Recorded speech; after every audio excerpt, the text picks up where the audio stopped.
chess and psychology. I was inspired today to come to the chess club, and I'm very glad that Ben was available for that. I have some cool queen sacrifices to share with you, and I am a little unhappy that's not snowing in St. Louis, so that's another reason I'm wearing this cool snowy kind of vibe. Maybe it will inspire the weather to snow. I like snow. Not the biggest fan of rain. Yeah, sorry guys, today we don't have any GM Pichi. GM Pichi is very occupied with his friend, the cat, stray cat behind the window, so I didn't want to disturb him, and I don't know how it would go if I bring him to the chess club, so I don't want to risk that just yet. He's very well trained, but at the same time he does what he wants, so he might as well just be walking around here. And I like my hair. I want to keep them on my head. Okay, so today we have a bunch of queen sacrifices, at least 3. I will be reading the chat through here, and I'm also looking at, I'm presenting from here, so should go fun. I got my Red Bull. I have new tea that I've kind of grown fond of. So I have everything ready for a fun day. I have 3 queen sacrifices. I'm hoping we'll get to at least 2 of them. 2 of them are games of world champion, and one of them is Firouzja, who I hope he'll become a world champion at some point in my lifetime. But all right, let's go ahead and get started. So another thing that I wanted to talk about when we are looking at these games is that all 3 of these games are something that my brother has worked on, and we plan to present them ideally in the book that we have together. We are writing a book which hopefully will be out before March. Most of the content of it is done. We just have to work on the organization and the chaptering of it. So that was another great news that I wanted to share. He is a very he is kind of the backbone of it. He's the analyzing boy. He's been working so hard on it, and well, we're cooperating and we're co-authoring, but these 3 games was mainly just him, so I do want to give credit to him. So Borna, if you watch this, thank you. And yeah, I see there were some comments about my cat not being able to show up. Sorry about that. You will probably see him tomorrow when I stream at home, or playing the viewers. That should be fun. It should be available digital. I have not worked out the logistics of it, but we are working with Thinking Publishers, and they are great. Some of my other friends have published books with them. Everybody have had extremely pleasant experience with them. And yeah, so okay, so I see people are, yep, that is great. I will be sure to ask my publisher to have it available as PDF. I'm sure it will be. Anyways, you guys ready for Fischer? All right, let's go ahead. So this game, I'm assuming that the concept of queen sacrifice should give out a little bit of the result, but I really enjoyed this game because, well, Fischer was really, well, we all know how talented he was, but the point is that it only took him 23 moves to wrap up this game, and he was extremely, like, brilliant in this game, and, well, he usually is, but this game was just phenomenal. So this is, well, to be fair, I don't always play this King's Indian. I have given it a few tries and I do enjoy it, but it's not my to-go opening. My to-go opening usually is either Nimzo Indian or Grunfeld or just normal Queen's Gambits. I see a lot of different states and lots of different countries. So thank you. I am reading the chats, but oh, it might be Peter. You can TA for me, but don't give out moves.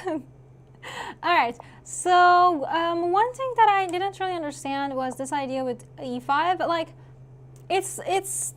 I feel like it's a trap. Like, easily, Fischer easily could have like played d6 to stop this idea, but he went and he kind of was provoking this e5, and opponent kind of fell for it.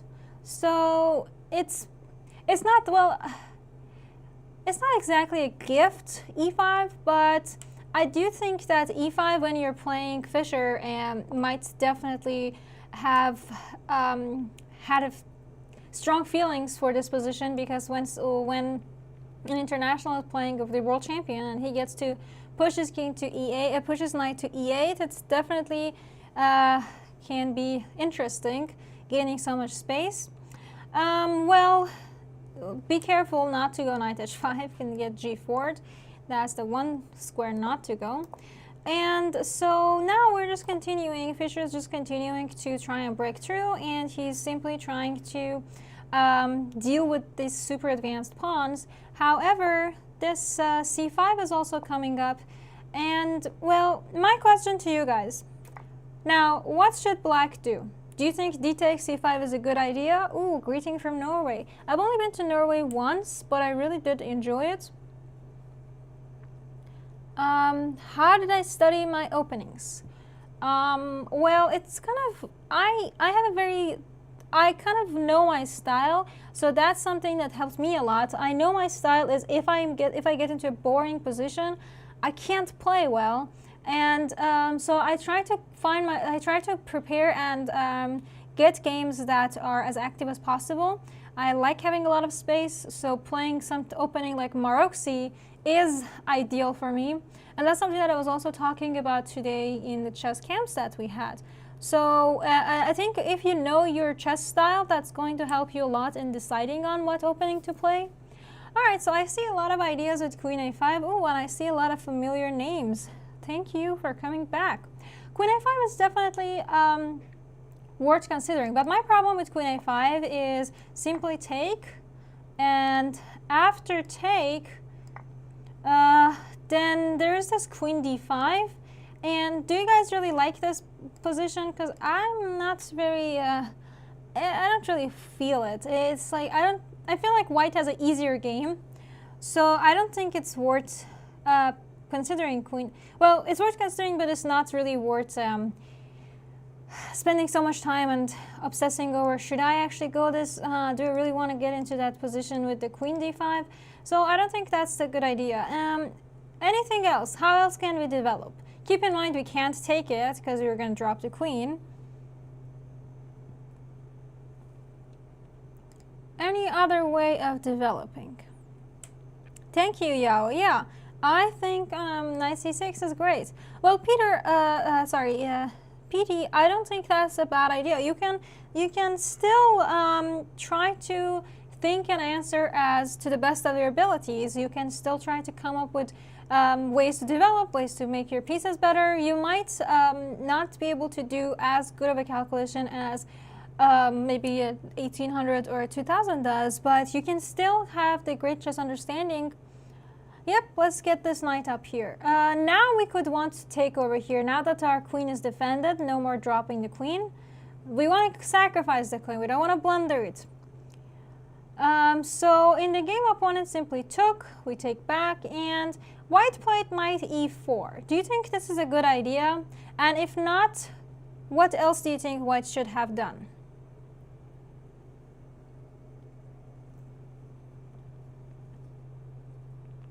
Oh, thank you, PT. Well, I've been there. Sometimes calculation can take a lot out of you, but if you actually understand the position and if you develop your chess understanding, that's something that everybody can do. Calculation sometimes might be very tricky. I feel that.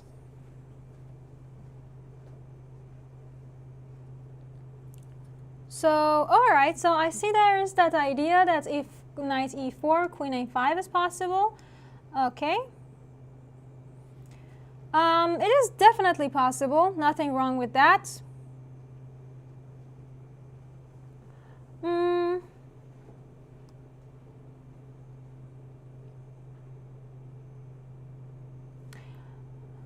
Let's see. Oh, hello, Murali.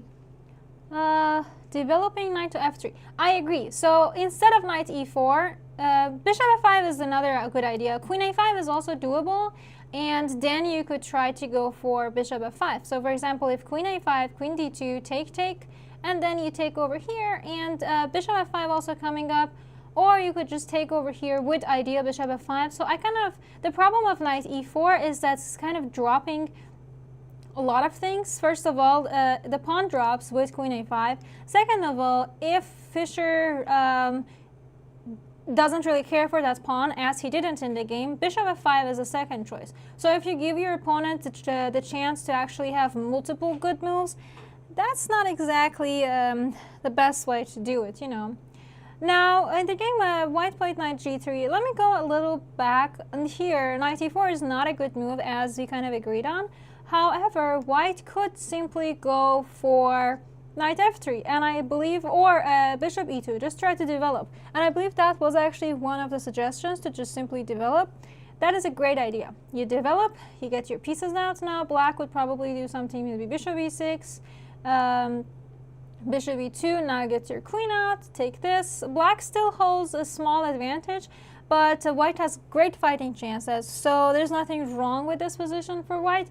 But when you play this knight e4, you give your opponent way too many chances. Now, black can simply do bishop f5, and now, to be fair, white should have taken over here. I think that was what would be the best choice for white. And now after take. Now, question, black to move, what do you think black should do?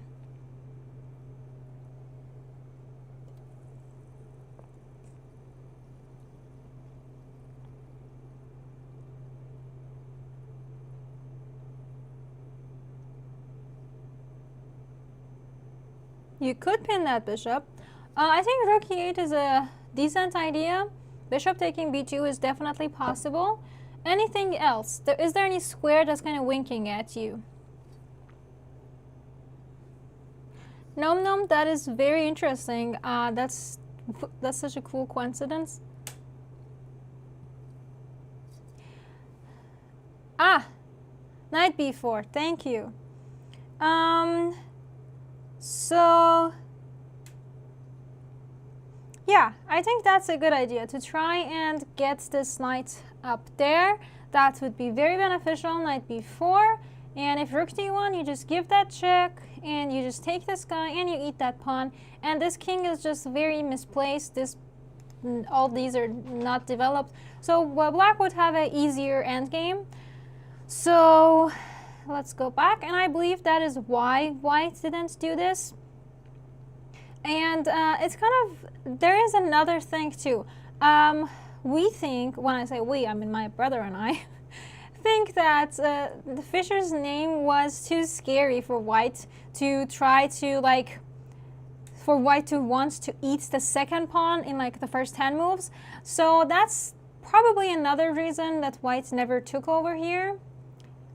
So yeah, I think that's another thing to consider. And I've definitely had that myself. I have used my name, and I have used my higher rating and higher title in many of the games that I have actually shown some of them over here, and I bluffed my way out of the worst position, or if I had really bad position, and well, not really bad. If my opponent had considerable advantage and I couldn't really think of a good fighting chance, I would just offer a draw if possible. And I've had multiple opponents accepting that. I've had that done to me. I've had higher rated opponents just offering me draw when their position was worse, or they didn't have as good of a fighting chance as they should have. So there's nothing wrong with using your name. Anyways, knight g3, bishop comes back to e6. We want to keep our bishop and keep pressure on the position.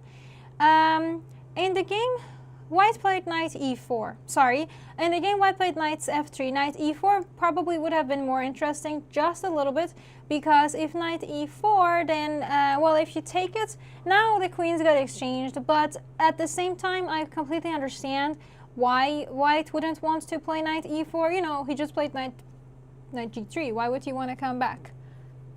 So white played knight f3. Question, what should black do?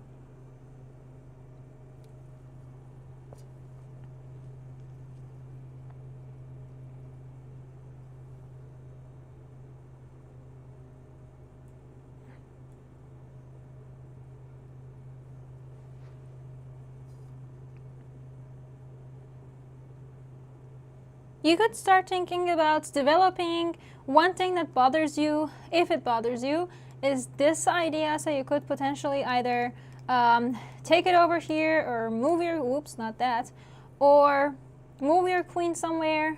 I think those are two. Okay, nice. I see an idea with queen c7. Great. Yep, let's go for queen c7. Pin bishop g4. Hold on. Bishop g4. My problem with bishop g4 is something with bishop e2. You just kind of help your opponent develop. And the problem is you played one move bishop f5, then you came back to e6. And if you go again to g4, just, black still holds a small advantage, but I don't want to move my bishop 3 times in 3 moves. It just feels like I'm playing anti-chess. So knight f3, queen c7. To be fair, yes, you could have taken, but take.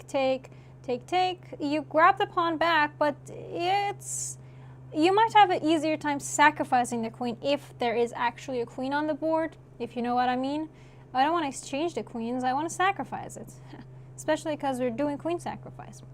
So queen c7, in the game, white simply played queen b1, which is weird. Queen b1 just doesn't really make any sense. Either, I think you should try to develop, either you should develop and castle, or you should try to be a little more active. So what do you guys think? White to move, how do you think white can be more active?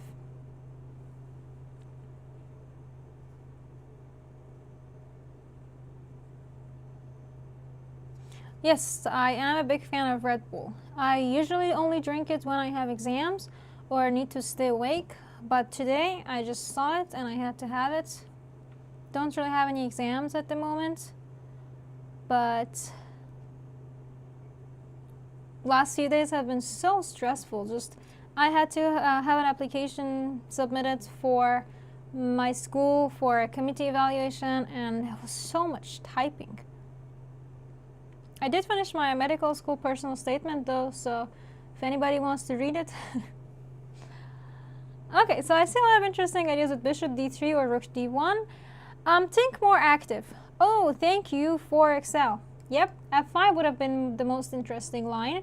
After take, now bishop d3. Now white is trying to activate his pieces as much as possible.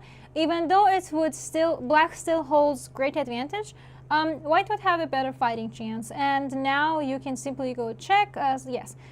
Bishop d2, queen c5, stopping your castle, and I'm still trying to grab this pawn. But it's at least, white is at least making some effort to bother black. And, well, if white doesn't do anything, we're going to see what happens to him.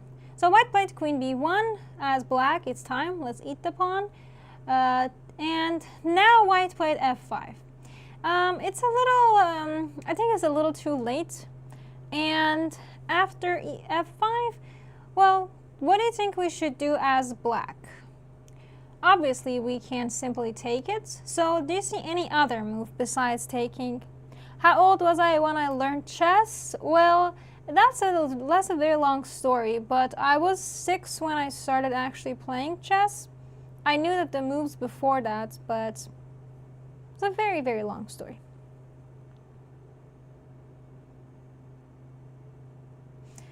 Any other ideas besides taking? Nice, nice, Murali. Yep, e4. And the idea of e4 is super great because, to be fair, you could simply take over here, and after take, you have this knight d6. You activate your knights. You are pretty much dominating the center. Some e4 could come up, some f5 could come up. There's so many different things that black could do to enjoy this position. However, Fischer kind of hated trades, so that kind of explains why he does not exactly love trading stuff. So Fischer played e4, and now White took on e6. Do you think taking on e6 is a good idea? If you don't think taking is a good idea, what do you think was the best idea? And well, obviously after take, we are going to take that knight.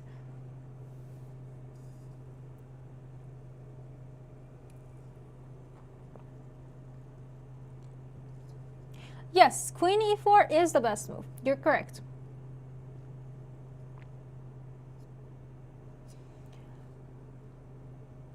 However, yeah, taking here is best. Keep in mind, if you take with knight, I'll just play bishop f5, so don't do that. And if you were to play queen takes c4, that's the best one. Now we get to take over there, and if you make the mistake by taking back with the knight, I can simply give you this check and pick up your horsey. And the best move is to play queen back to c2, bishop moves away, and then you play knight h5, and White still has a good fighting chance. Black still holds advantage, but White has good fighting chance. And when you're playing Fischer, that's probably as good as it's gonna get. Anyways, in the game, White played take. Well, we take back, take, and now Black to move. What do you think we should do? Obviously, taking is just good enough, but what do you think is the best move?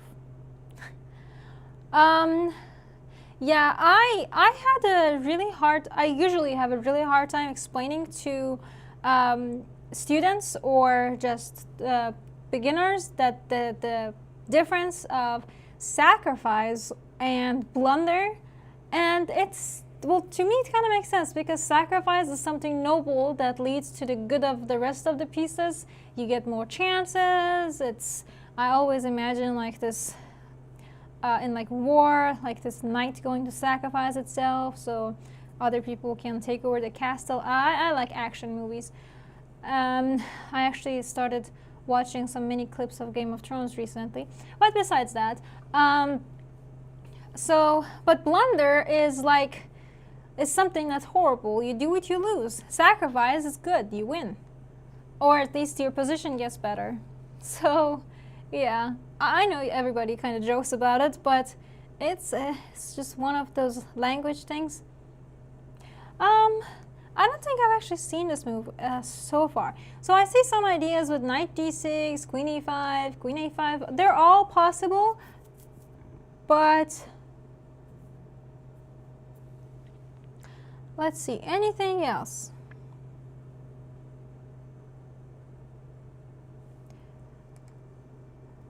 These two are kind of winking at me. I really wish I had a pawn over here.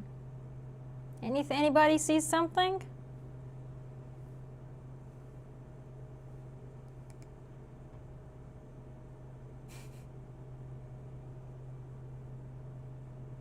Any magical pawns to grow? Thank you. Yes, let's go for f5. Your idea is clear. I want to fork you. So you have to stop it by f4. And now I have new squares that are winking at me. How can I use these winking squares?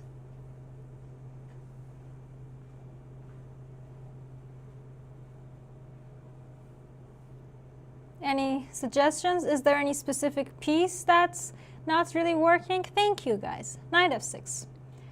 We're activating our pieces. And piece activity, I can't emphasize how important piece activity is. You should always activate your pieces as much as possible while making your opponent feel miserable, because they can't activate their pieces because they have to take so much time just diffusing your threats. So now in the game, White played bishop e2, trying to stop knight g4. Now Black to move. What do you think we should do as Black?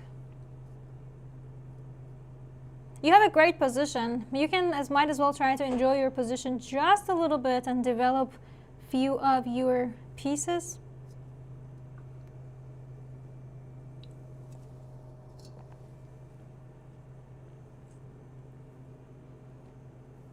I see some really cool ideas.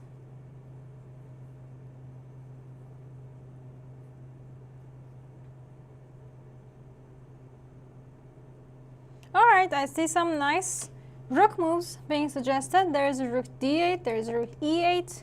Okay, cool. Let's go. Let's bring out our rooks. To be fair, this rook is not really doing much at its current position, so let's develop it. So Fischer is kind of enjoying this game, and you are trying to double up your rooks, try to make white miserable on the e file. In the game white played king f2. I don't exactly like it, but at the same time there's not much else that white can do. Even if you castle, I'll just eat over here and just bring up the other one, and it's like already +7 for black, so this is quite a miserable position, and you're also losing a piece. I forgot to mention that part. So it's kind of a sad position. Even if you move this, I'll still, even if say you play bishop f2, I'll still play knight d4. You take it, I'll take with check, and also this guy is fine. It's just a very sad position. Thank you for your donation, PT.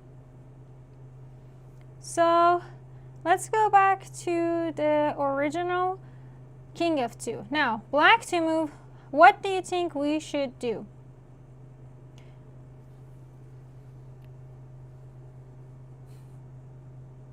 Is that a black cat? That's such a cute cat.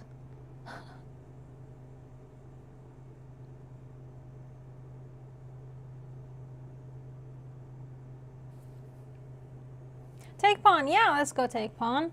Rook e1. We double up. Bishop f3. And now, so black position is winning.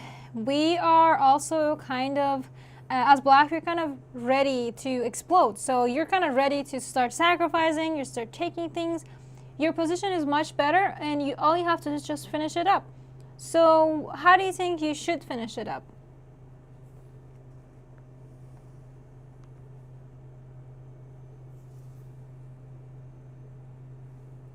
So black to move.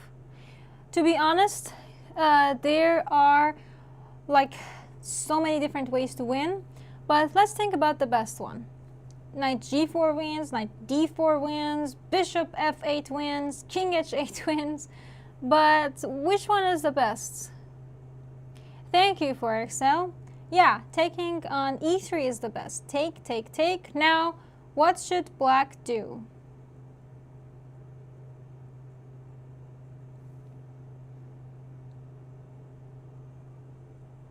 So black to move, you are almost there, just a little bit longer until you win this game.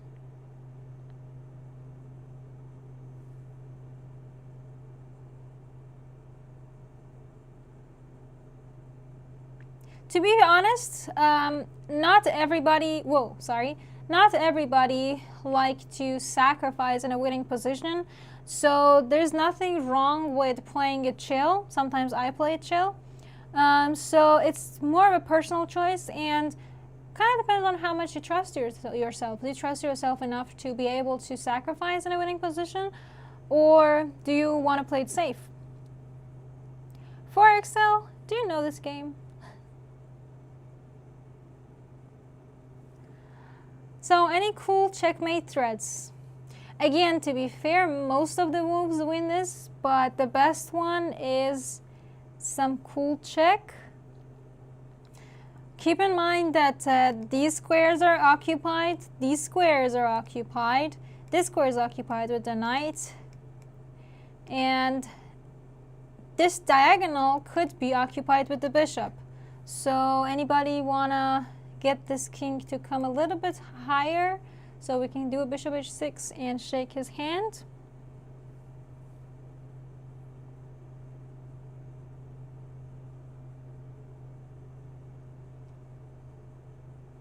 Thank you. Yes, queen takes f4. Amazing. If you take, kaboom. Amazing mate. If you don't take, well, you just lost a pawn, and well, the longest one is mate in 13 moves. King f2, knight g4, king g2, another check, king f2. I can't even do like knight d4. It's just super mate. Like, you can't get away with this. Yeah. So this is a super mate with queen f4, and this was a very brilliant way to end this game. White can't take it because we give checkmate.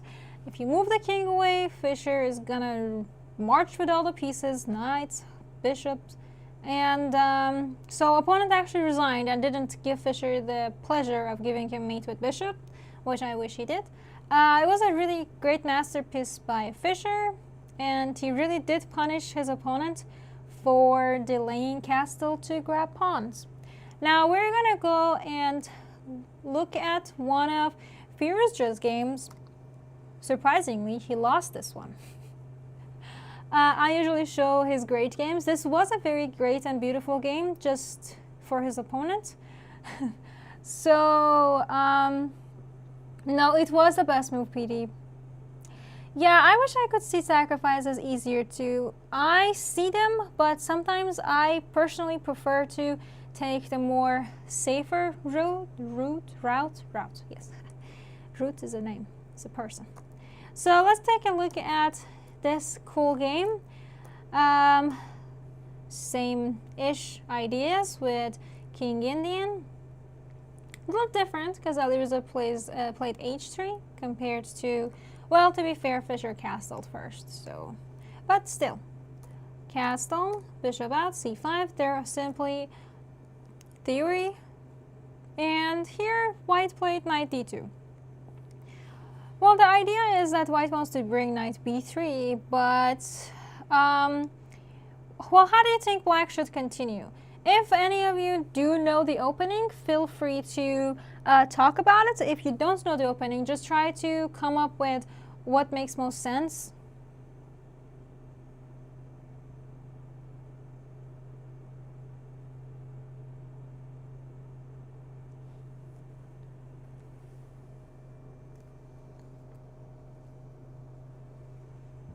Ah, my new tea.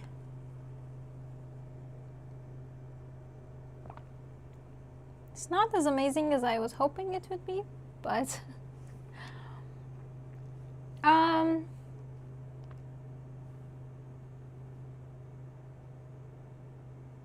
queen b4, not exactly.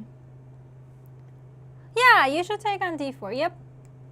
And after knight b3, so this was such a weird game, and I know Alireza and I know Murali because he was always in like World Youths and Asian Youths, and I've seen him around, and I kind of remember Alireza from when he was like DA high.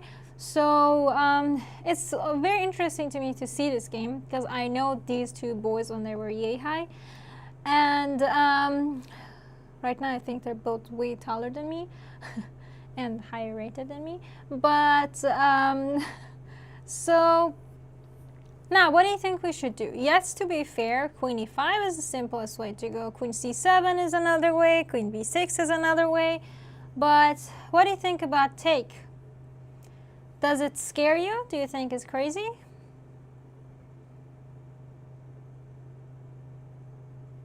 It kind of more feels like a dare from Murali to sacrifice queen on move 4.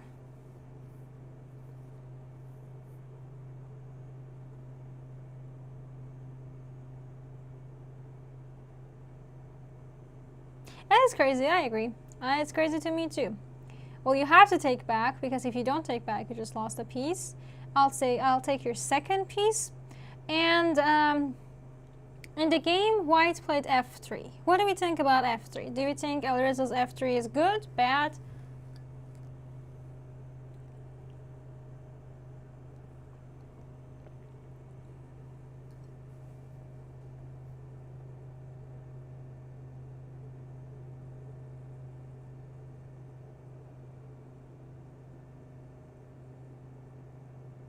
Nice. Well, bad because he lost. That kind of makes sense. But, well, it's not exactly bad. It's just the problem is that it's kind of hard to find a move The problem is the pawn structure, because if you take it, these is, I think, the funniest pawn structures that I've seen in a while. The problem with this pawn structure is that now you can easily just like take this guy. Now c3 is also falling. Yes, you can play rook to c1, but again, there is bishop e5, and this is another hole to be poked. So I would not recommend that. If you play something like bishop d3 to keep your pawns, that's more recommended. That's the best way to go, but you still take. And again, knight comes to c6, and it's a very unclear position. But the problem is that, the good news is that at least for white, he doesn't have to keep worrying about having that monstrous e3 pawn. And it's still a great fight, but, well, white has a queen in exchange for 2 pieces. So not the most horrifying position. So what do you think black should do after f3?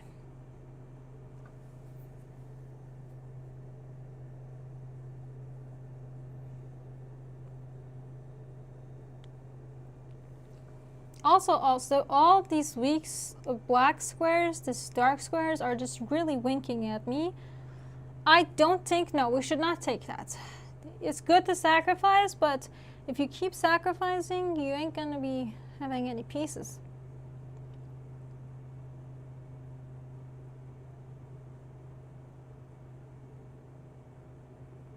I kind of like the idea of just knight c6. I think that's doable, but knight h5 makes the most sense. Trying to already poke these squares, also poke that pawn, a lot of poking. In the game, white played queen c1, defending your bishop, defending that pawn, attacking this pawn. Do you think this pawn is worth defending? Because if it is, we gotta defend it. If it's not worth defending, then you can just develop and let it fall. Do you think it's worth defending?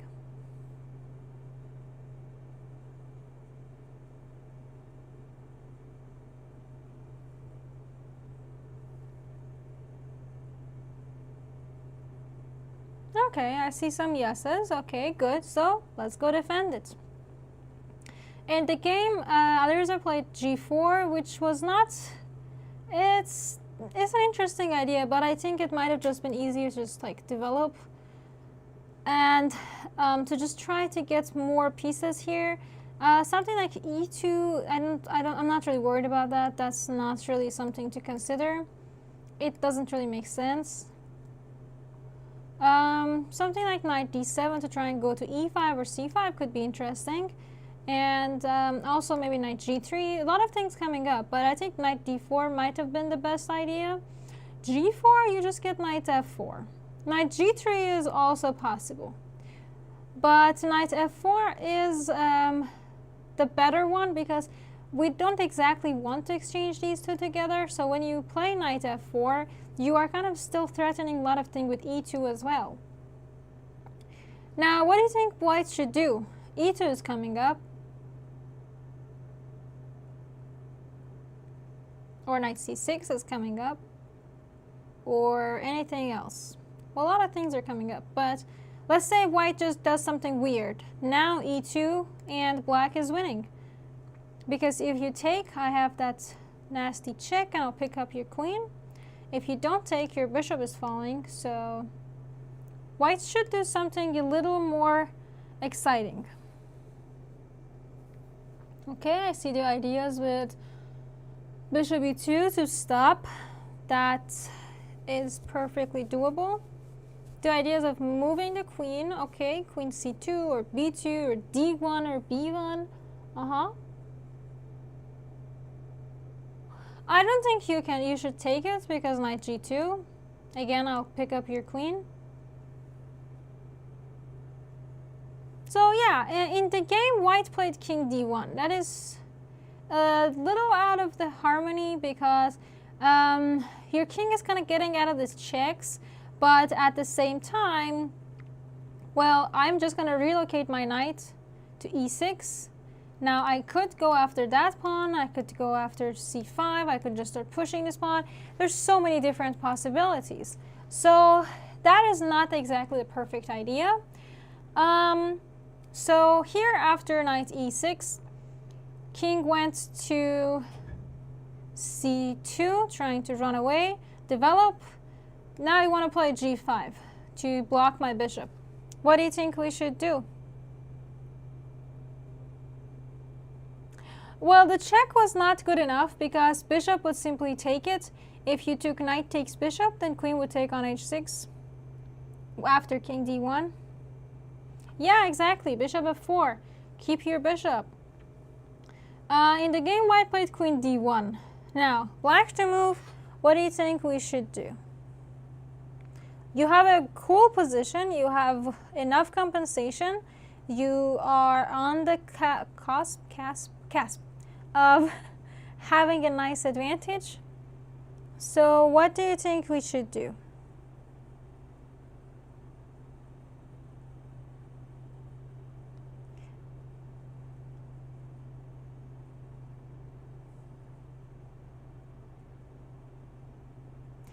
Well, I don't think we should start opening the position. This is a very positional game, so we shouldn't just try to open up the center. We should still try to develop. We should still try to form attack, but mainly with our knights and with our bishops. The CO file is also open. We could take something like that. Okay, I see some ideas with bishop e5. Sorry, knight e5. That's doable. Something like a5 is also worth considering because then you would want to move this as well.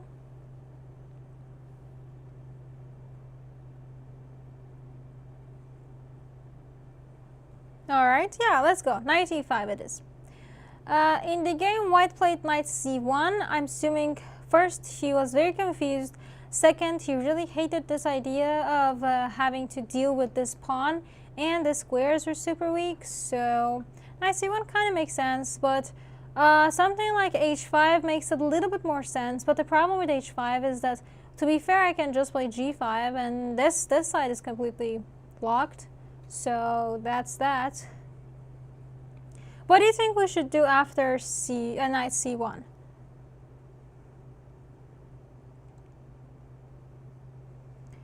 Again, to be fair, instead of knight c1, rook c1, and then king b1 to have like a fake castle was best choice for white.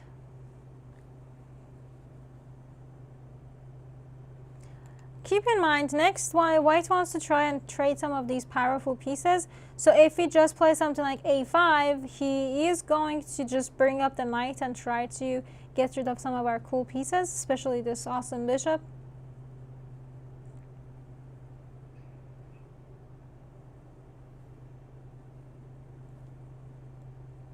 I see some ideas. So let's think about it differently. All these pieces are working, so let them be. Is this bishop working? Are these rooks working? Maybe we could get them out. Okay, I see the crowd is warming up to this idea. Nice. Also, you are plotting some cool checks. It's kind of peaceful looking, but it's another knife. So now, what if pawn goes to a4?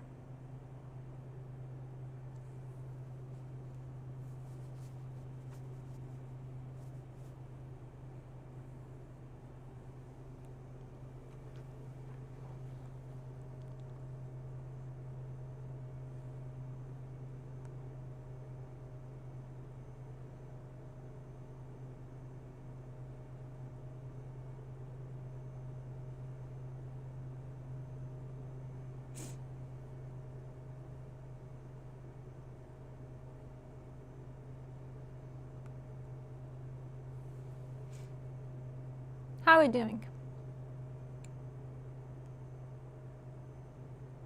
I see everybody's doing good. Okay, so I like the idea of getting my pieces out. So let's go. Let's get the rook out. In the game, white played knight e2, which is not the best idea. Knight d3 would be the best idea. Now, let's talk about this knight d3 a little bit. What do you think we should do as black? We have few options. We can take over here. We could take over there. Or we could move this bishop away. I think those are our best three choices.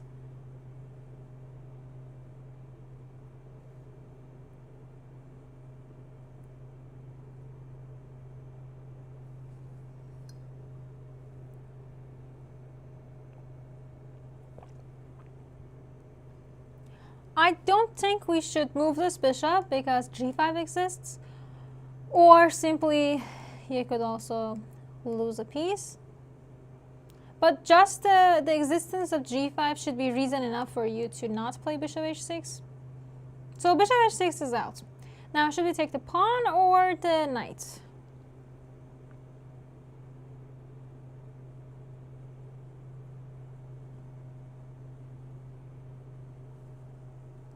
To be fair, taking on c4 does not work because take and queen e1, and you lose this pawn.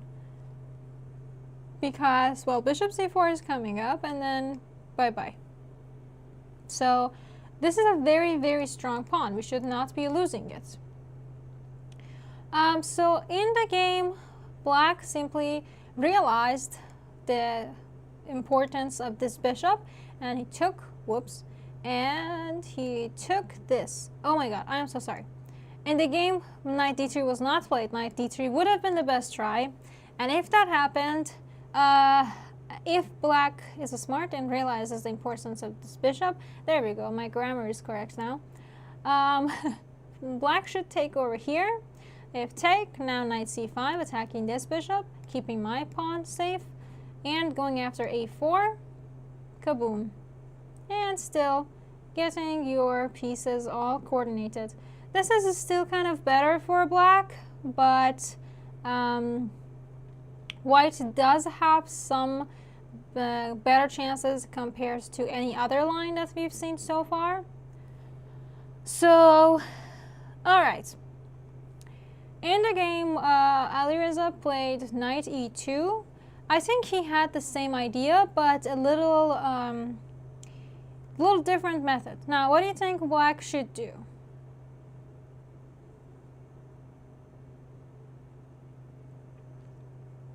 I think we should still save this bishop. So bishop h6 is our first choice. Second choice, can we take it over here? But that would be exact same as the line we just saw. Take, and just queen e1. And taking over here, losing this pawn. So I don't think we should go for that one. So knight c4 is out. Bishop h6 seems to be my main choice now. Do we see anything else to keep this bishop on the board? Because this is a very important bishop.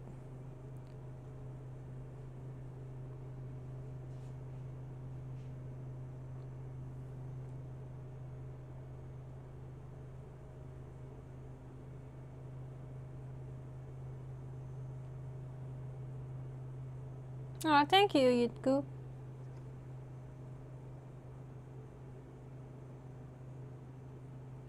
That is a good point, Brent. We should try to keep the position closed.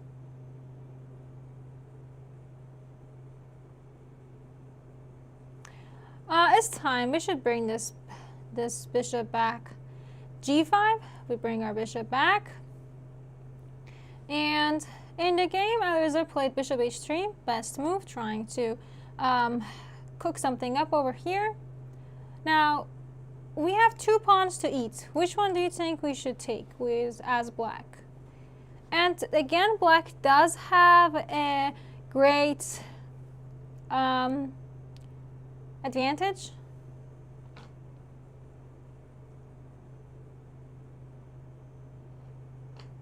Well, thus, when we have sacrificed our queen in this super strategic way, we shouldn't open the position up. Because if we open the position up, his queen will show his strength, and I don't want that strong queen.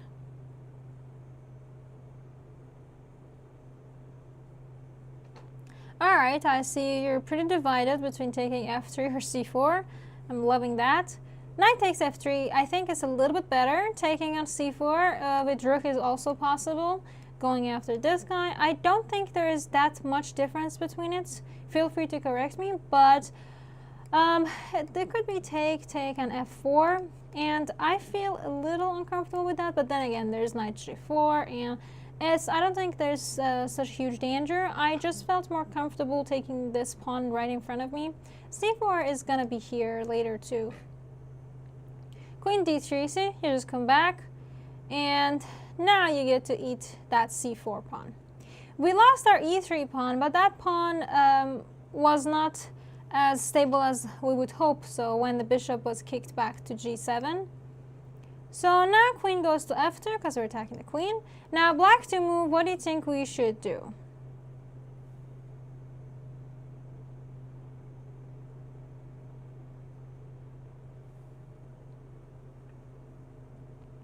Having the knight on c4 was nice, but it would still give white some ideas to try and push this pawn.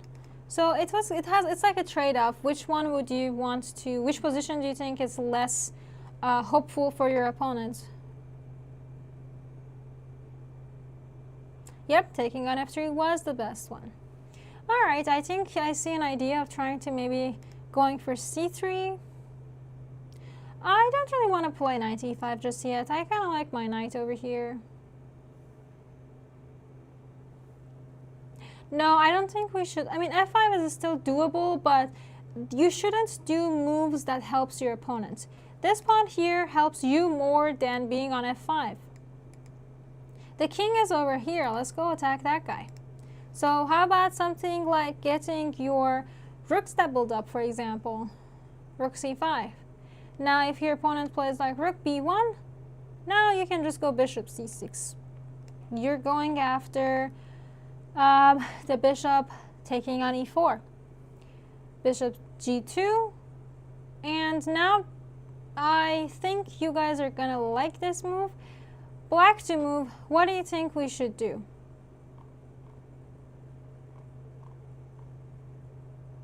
This is a move that was recently mentioned, and I kind of said no to it.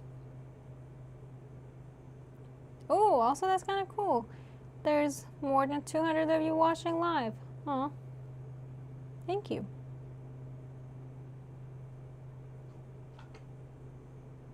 Let's go for 300. No, well, it's a little different situation. Our rook is activated, our bishop is more activated than when it was on d7, and now it's time to go a kaboom. f5 is good. I like it. I think something like a5 was also interesting, but f5 makes the most sense. It's time to get this rook active. Take over here, bishop can take, rook f1, and in the game, it's kind of weird because it seems like Alireza is trying to give his queen back by allowing some sort of discovery with this bishop, because the best one would be to play like queen g3 to try and keep the queen, and then you would play like rook h5, go after this pawn, and then knight c5, and you see how active these pieces are. It must have been very miserable, poor kid.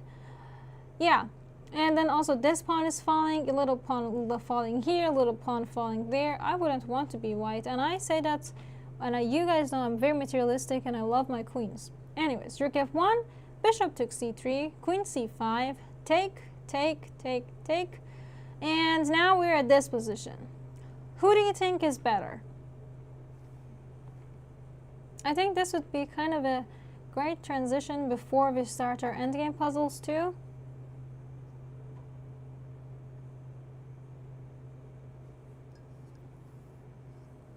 Let me actually...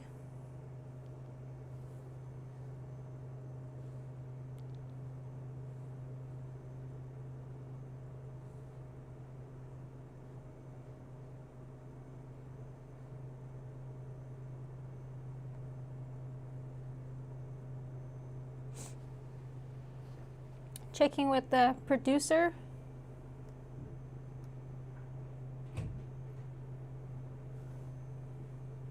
You want to do 2 hours instead of just splitting it?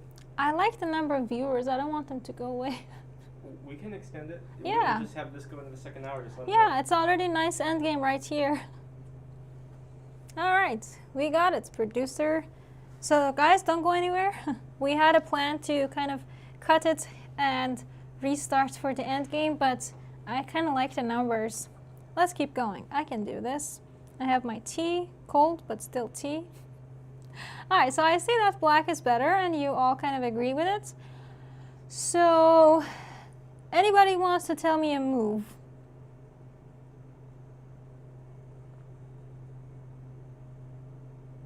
Yeah, we did get an extension.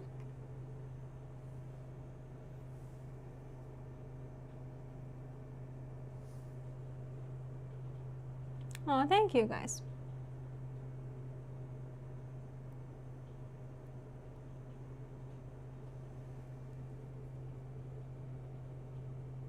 Uh-oh. Alright, so I see some nice ideas with moving knight e3 or knight e5. Do we have a preference?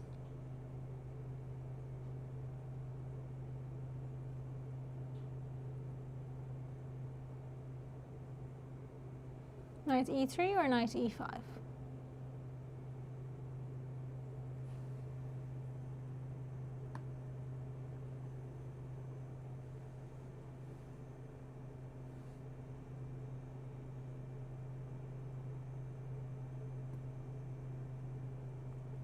Okay, I see knight e5 is the choice, and I love it. Let's go.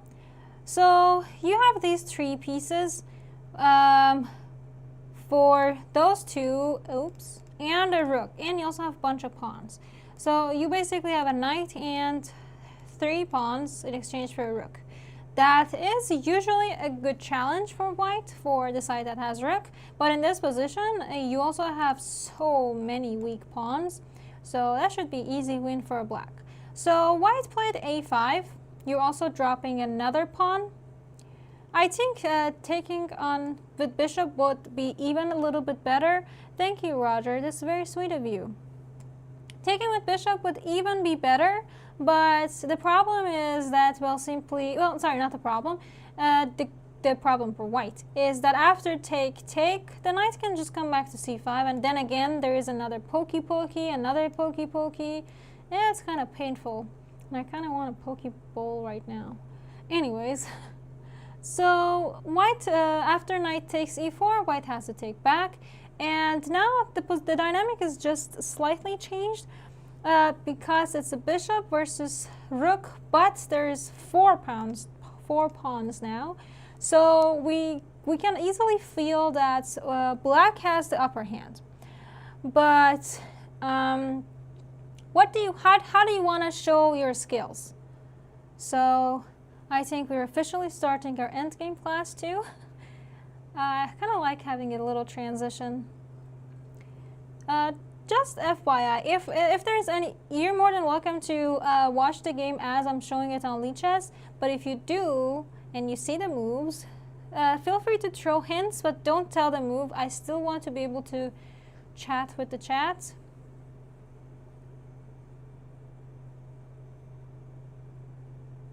Uh-oh. ASDF, I don't know how I feel about that. I kind of like that. It's a little weird, but, well, in my language, Derakhshani means shiny and bright and all those cute feelings. What does? My last name. Oh. Yeah. That nobody can pronounce in US. So here, what do you think we should do? Well, first things first, we should get this king up. We should most likely have this bishop somewhere to protect some of these squares that the knight can poke into. We should try to get a pass pawn. So that's kind of our general idea. I think something like maybe bishop d5 is the best way to go, actually. So, sorry, and bishop d5 is actually something that happens.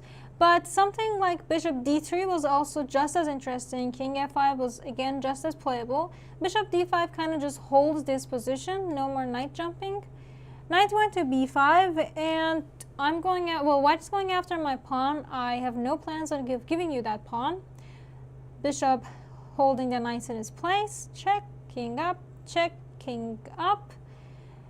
Careful not to do fun stuff and get checkmated. Oof. No funny business. Not today. King h6, rook f8. Now, what do you think black should do?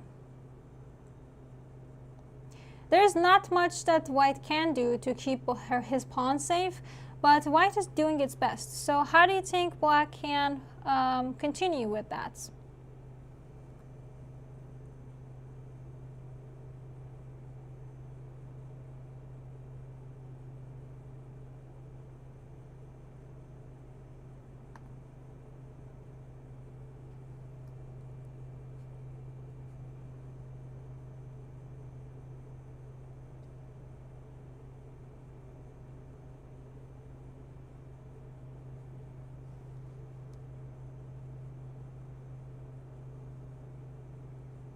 Okay, I see you guys are doing super well. Yes, king h5 is the best way. Let's go eat some pawns. Rook h8. You shouldn't give up your pawn. Keep the pawn. Pawns are delicious. Let's keep them. You shouldn't lose this pawn, because if you simply took over here, that will not be good, because you lose this pawn and then you lose this pawn, and now it's kind of an equal position. White has just good enough position to fight for a draw. And you should not give up pieces. No pieces, no pawns. Specifically in the positions where it doesn't require it, don't do it. Don't give up free stuff. So h6, white played rook h7. Let's eat that. Now when you eat h6, you're not eating my e7 as well. Because now if you were to try to play something like rook h7, now I can just go over here. You shouldn't really take this, because now king f6 and your knight or your rook fall. So don't do that. Knight d4. Now, how should we play? The trick here is that you as black should play it safe, but at the same time you should play it interesting. You shouldn't let your opponent have too much fun. You shouldn't let white try to take away your pawns or pieces, but at the same time you should play safe, and at the same time you should push the pawn. There we go. You should get a passed pawn and don't let your pawns fall. I like that. Don't give up your pawns. So what do you think you should do here as black? Do you think we're done with this bishop? Or do you think it's worth it? Should we start pushing pawns? Should we try to attack this rook?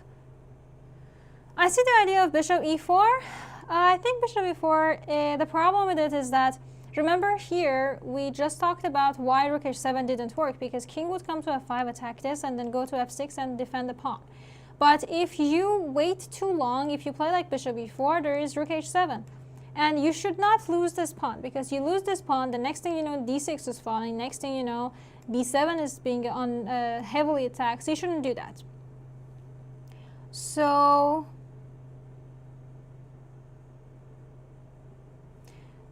after knight d4, how can we come up with an idea to keep this pawn safe? I see a lot of king f5s. I think you guys mean king g5. If you mean that, you're correct. Again, doing something like g5 is doable, bishop f5 is doable. Not the best idea, but doable. King g5 is the best one. If you were to play like rook h7, I could just play king h6. Keep my bishops, keep my pawn safe. If you decide to take it, I'm just going to take that back with the knight, and I'm going to eat your other one last pawn. So let's go. In the game, white simply played rook h2. Now, should we save this bishop or should we let it go?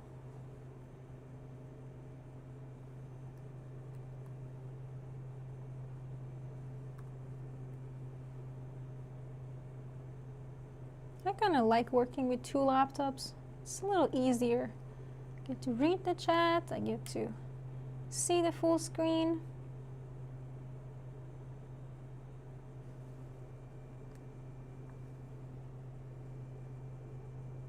So I see a lot of let it goes. But are you sure?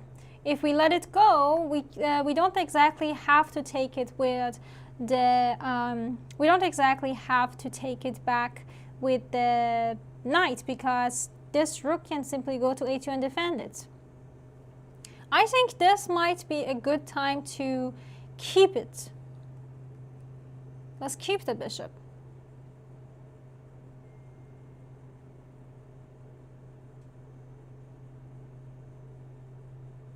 Yeah, let's save the bishop. Let's go bishop d5. I like keeping my bishop. It's a good bishop. Now, in the game, Alireza played Rook e2. As you can probably imagine, this is a pretty hopeless game, but it's still, you should still fight it. Even if it's a hopeless game, hopeless games are still worth fighting. And so for that reason, I think it's good that Alireza is fighting. I don't think you should resign just because the position is worse. And yes, I know it's really bad, but alright, so let's start pushing this pawn. Let's get the king up. King defended. I don't want to lose this pawn, so let's keep it, attack the knight. And now let's keep my center super activated. Again, to be fair, g5 here is just good enough. You are just going to make a queen. Nothing wrong with that. But bishop e4 makes it more miserable for white. And when I say miserable, I sincerely do mean miserable, because just look at this. White can't attack anything. White can't push anything. White can't develop anything. This king is just miserable, cut off from the world, can't really go anywhere. This rook is just looking super sad. This knight can't really attack anything. It's such a sad position for white. I felt so bad for poor Alireza. Anyways, knight e3. Now, knight and king are here. What do we want to do? Where should we poke as black?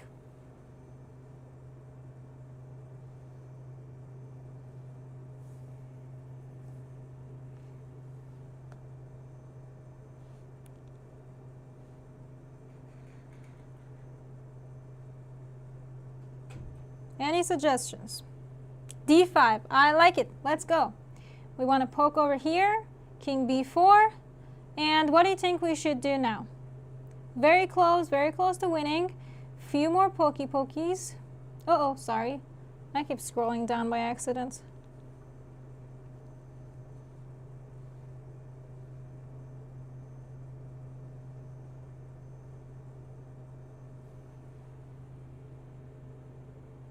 Anybody?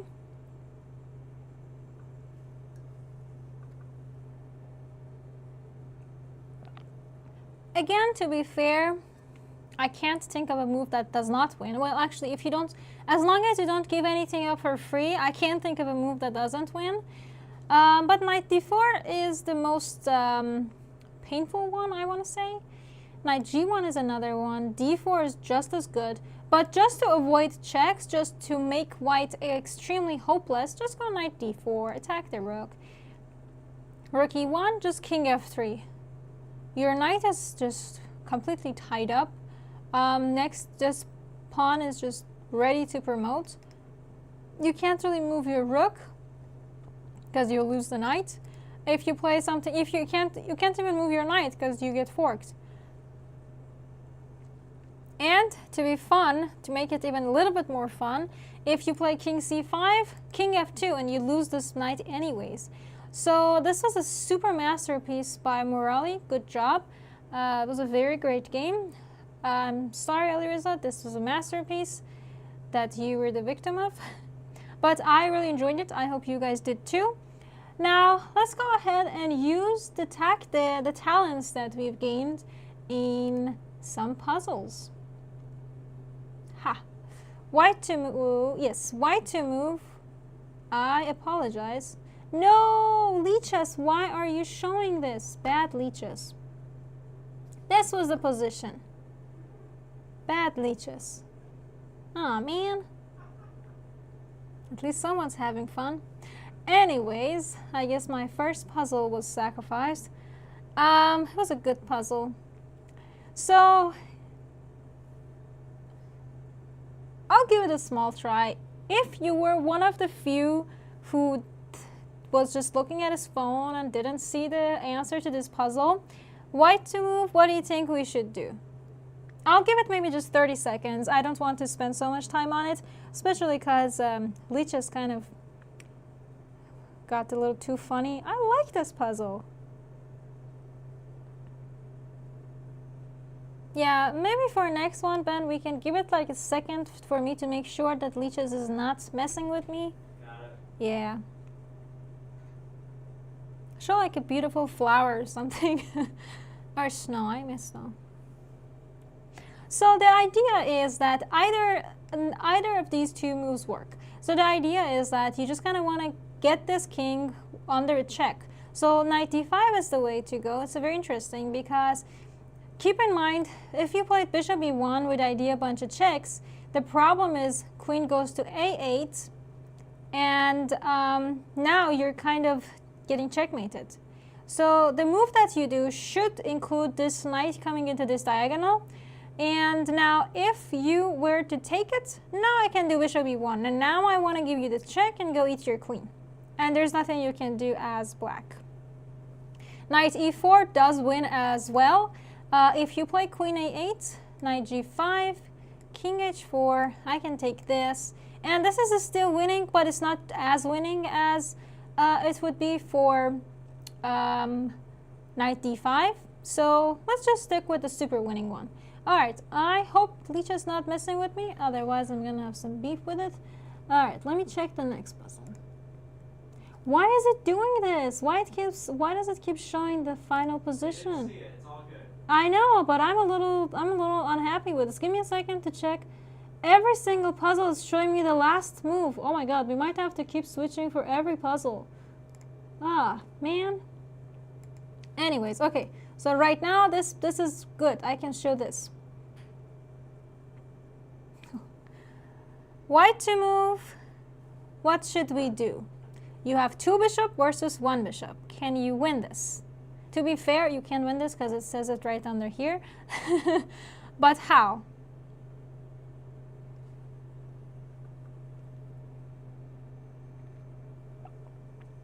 It is white to move, just to confirm. I am puzzled too. It's a good puzzle. I'll give you guys maybe 30 seconds and then I'll look at the chat because I do want to give you the chance to actually enjoy the beauty of this puzzle. You should definitely think about checks, but you should also be aware of if you give check, king goes to h7 and you kind of want to run away. So you shouldn't let the king run away.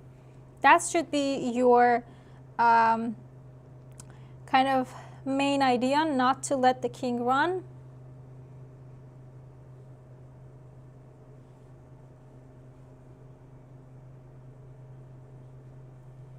Oh, cold tea.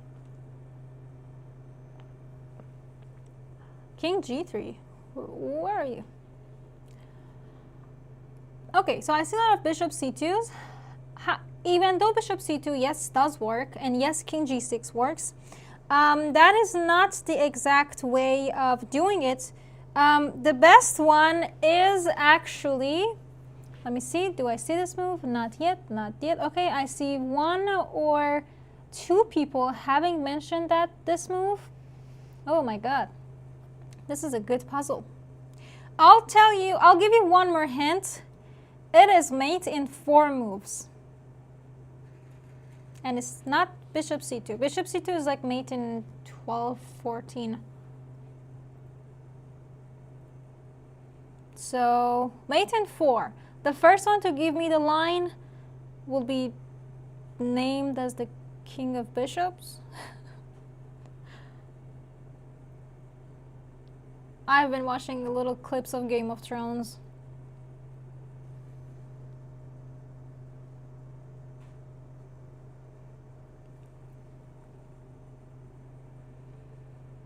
So far, I only see single moves. Anybody trying for a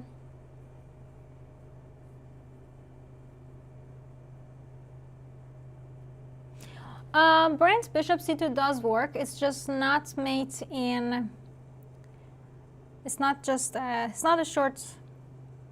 It's not as efficient of a mate. There we go. If that makes sense.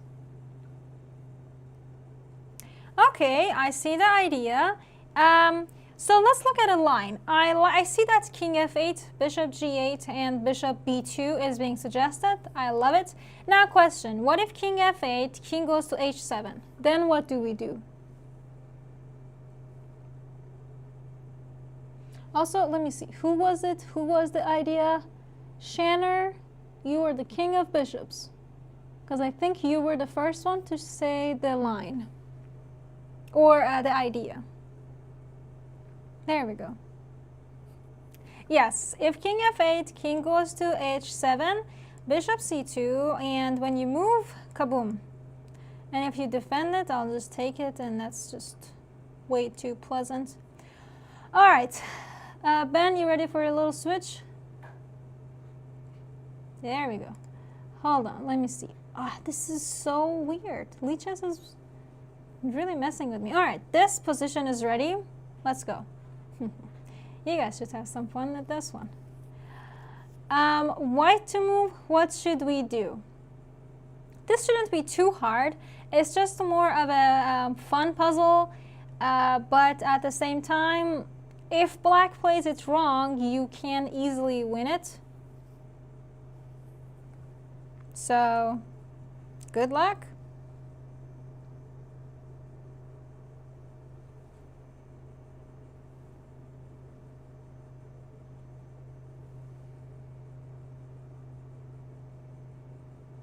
That's the question. Should we push to make queen or not? Because if you push to make queen, there is this nasty rook e2, queen a1, check, take, it's a stalemate.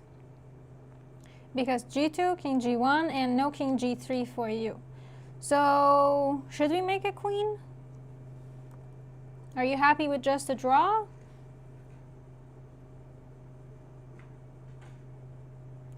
So if you shouldn't make a queen, then yes, you should make a rook. But again, that brings up the question. When you make a rook, does that help you win? Let's say you make a rook. Let's say rook goes to b2. Then what do? Again, it wants to give you check or give you...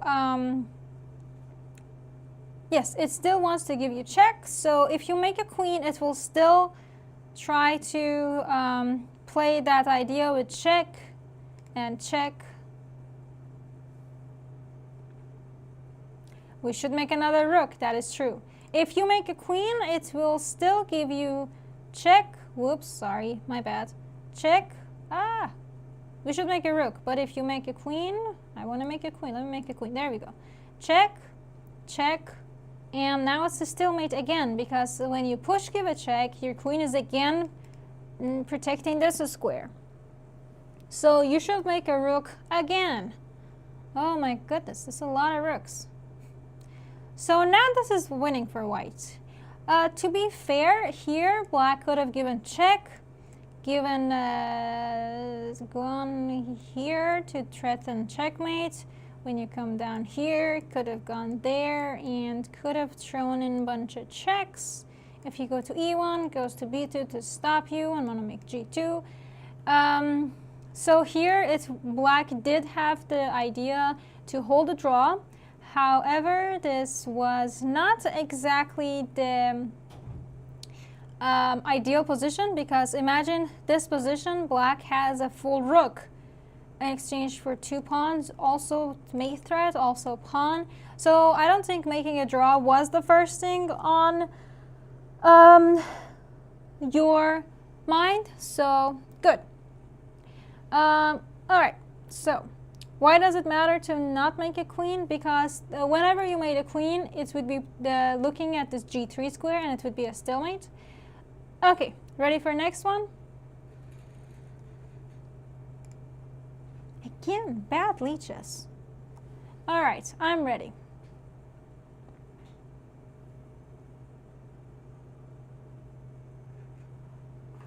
White to move, how should we whoop black? And to be fair, I think everybody can agree that white is the one pushing for a win. And I'll give you a little,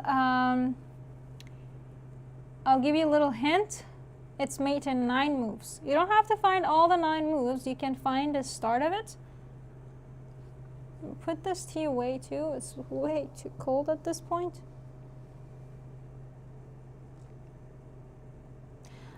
These are mine, yes. Well, actually, these are, I have a humongous collection.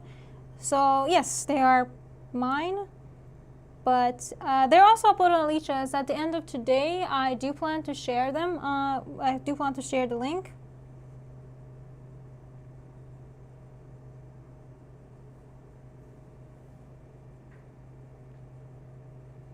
white, I see some ideas with knight d6, some ideas with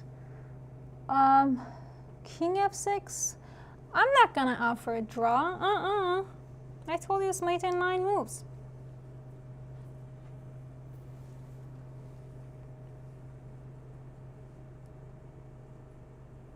Alright, king f7 is good. You guys are correct. But let's say after king f7, what if black plays rook c1? Then what do? This is mate in 5 moves. Anybody want to give it a try? I'll title you the king of 3 pieces.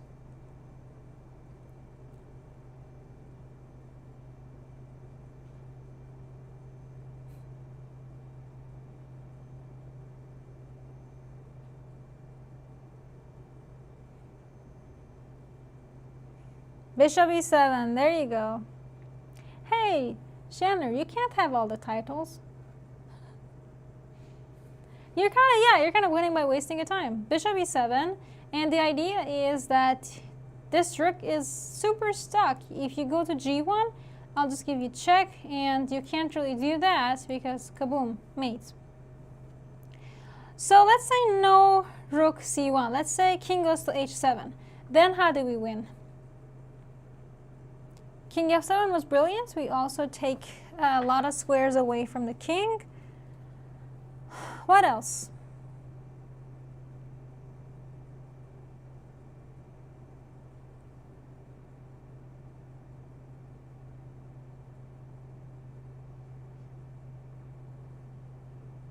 Don't really have any checks. Well, we have checks, but it's not exactly the way to go.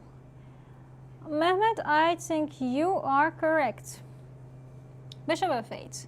You cut the king's route.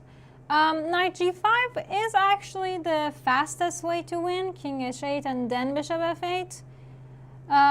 Because now you're just threatening mate in, well, 1. But you could start bishop f8 just as well, and you still want to give this check. To be fair, now he can take this, but that doesn't really help. This is already a checkmate almost, and this king is already in the correct corner for us. We just have to take a bishop e7, not let the king run. King h5, knight e3. Don't let the king run. It's very important. No running kings. King moves away. Knight goes away, king comes, king h6. Now let's do knight f4. We just gotta get this king a little pushed away. King goes there. I don't want you to go there, so let's block that. King g8. Let's go king f6. No king up for you. King h7. I don't want you to do that. King g8. Bishop, no, let's go with knight e6. Yeah, bishop g7 wins too, but knight e6. King move, there, Chiquito, and kaboom. Alright. The trick with doing a knight and bishop checkmate is if you have a dark squared bishop, the king needs to be in one of those corners. If you start from center, the king will refuse to go to the good center, good corner for you. So the easier way is to push it to the wrong corner and then maneuver with your bishop and knight and like little by little push it to the other corner. All right. I am ready to go to the next one. Yeah, bad leeches. All right. Hold on, let me, no, nope, doesn't work. Nope, we're good. White to move.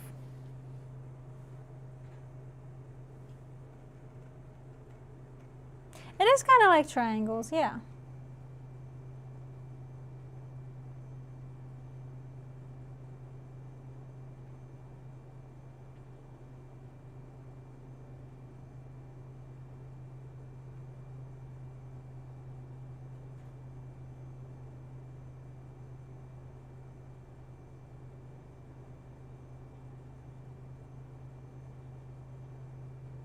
Don't you move that king? I mean, eventually I will, because I wanted to give you checkmate, but if you can get the knight to g3, that's checkmate. If you can get the knight to f2 with king being on f1, that's checkmate. How many moves?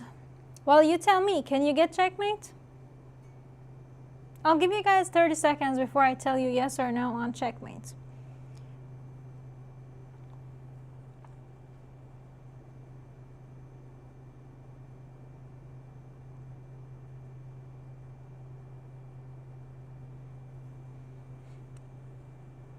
Okay, I see a lot of yeses. Yes, you can have checkmate, and it is checkmate in 4 moves.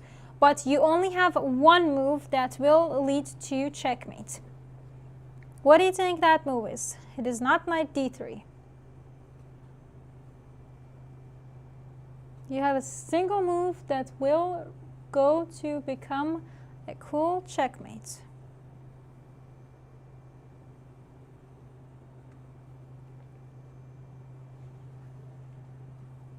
Well, that's not true, PT. I've shown a lot of puzzles that were only draws, and it disappointed a lot of people. So,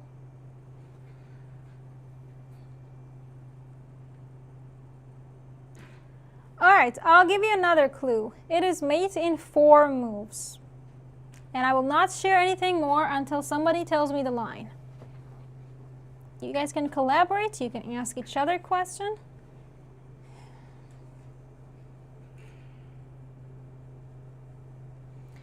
I think I could give you another mini clue too. If your knight was on e3, you would have an easier time trying to win. So you should get that knight trying to go to e3. However, knights, you have to kind of decide, is it knight c4 or knight g4? So you are at that position.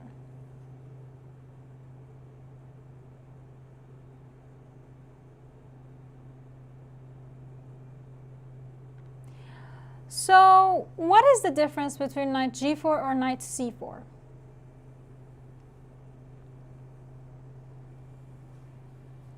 Because one of them wins, one of them doesn't.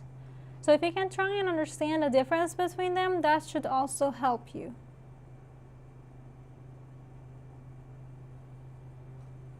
So I see a lot of you finding the cool maneuver, but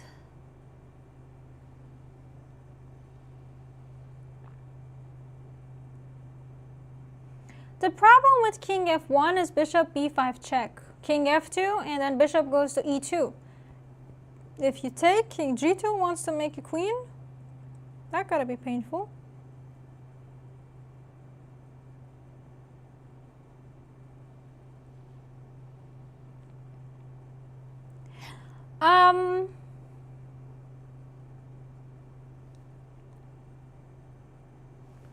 Alright, so I see that you guys are doing a great job. The problem with knight c4 is this bishop g6.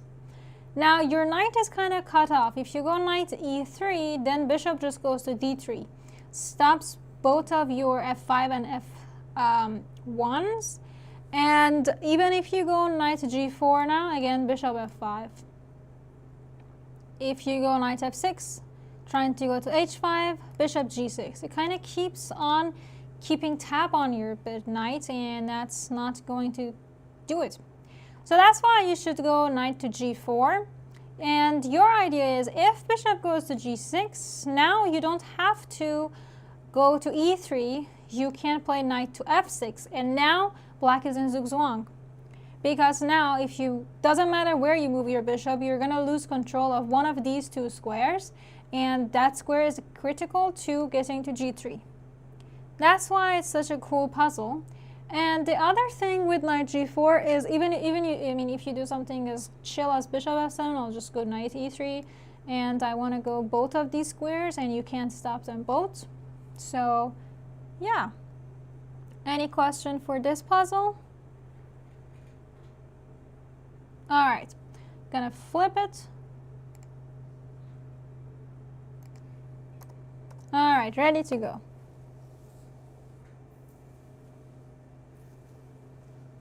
White to move.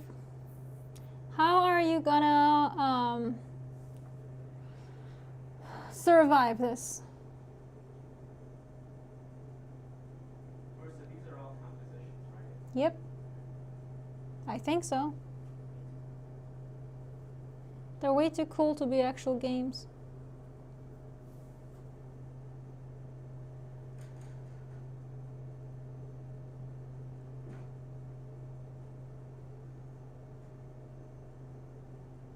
I mean, black is threatening to make a queen, so if you can't get a draw, you should probably be popping champagnes if you're over 21 years old, or if you're in Europe and over 18.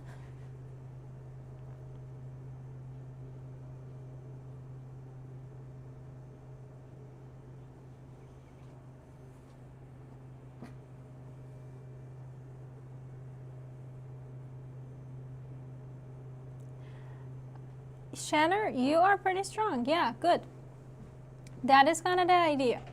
Now, which one should we start with first? Bishop g4 or h3?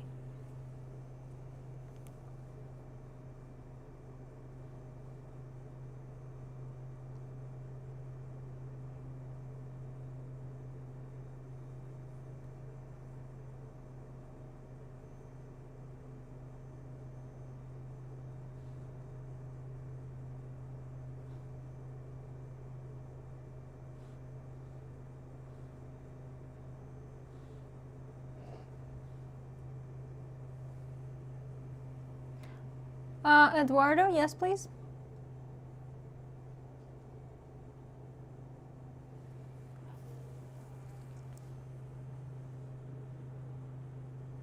Well, that's the cute thing. If you play bishop g4, it doesn't exactly lose the bishop because you can't really take, because I'll give you a check and I'll come eat this pawn.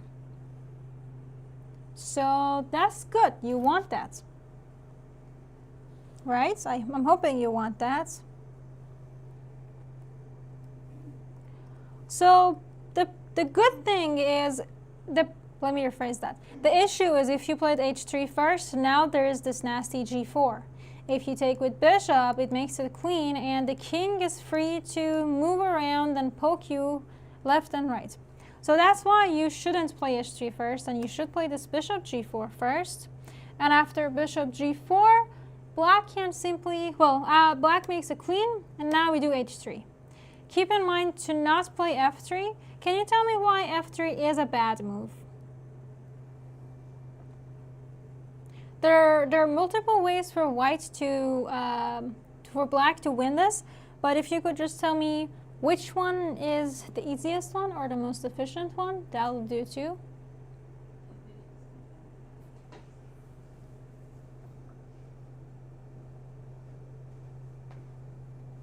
Queen g3, I'll take your... I would love it if you play queen g3. I'll take you, give you checkmate, yay.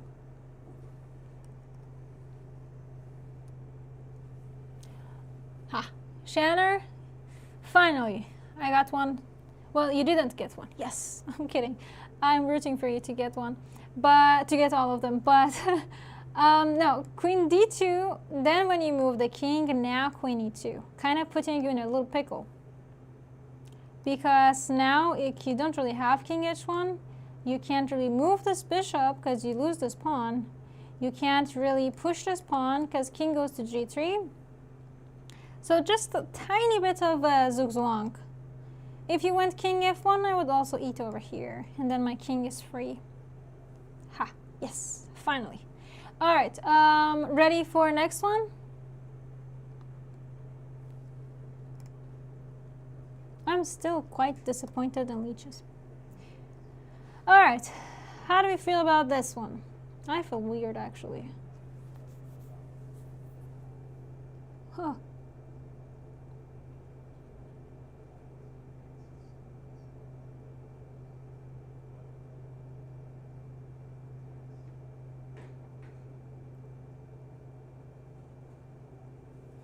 So try your best to find the draw.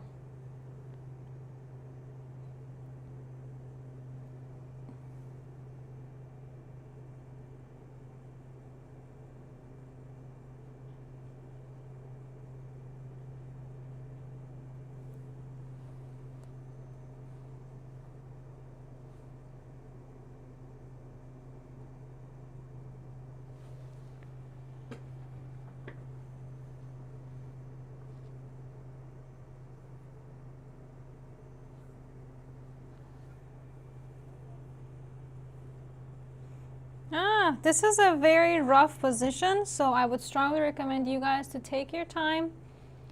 Think about it. Who's to move? It's white to move. Usually, if a puzzle is not white to move, I will be sure to tell you. But if I don't flip the board, it is generally white to move.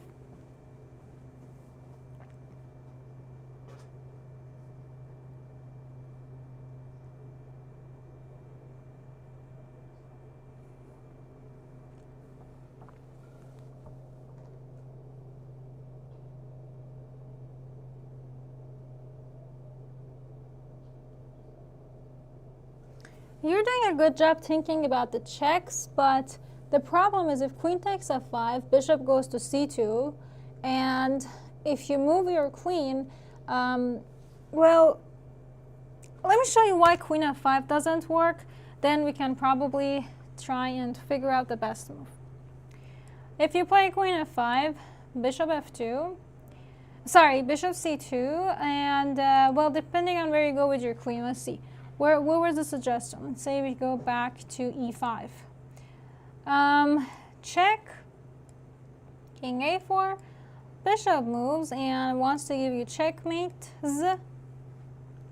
If you take it, actually I can do this too. Check, king b5, check, king b4, check, and mate.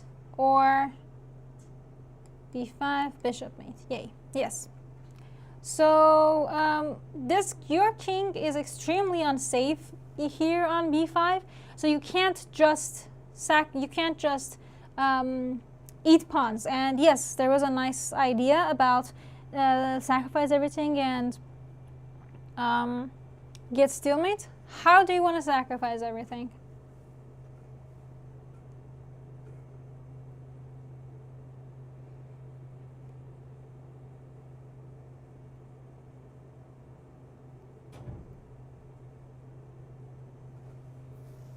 Okay, rook d6. Yes, rook d6 is the best move. If bishop takes d6, check, get rid of queen, stalemate. If queen goes to c2, you can get rid of your rook this way and take that and still going on. This is still drawable. You're not super losing as white anymore. You're not getting checkmated. If check, I can take that. Sorry, I can play king a4. Now when you take that, I just get rid of my queen and again stalemate. If you go bishop a4, what about that? Because keep in mind, if we take it, he's just going to take our rook.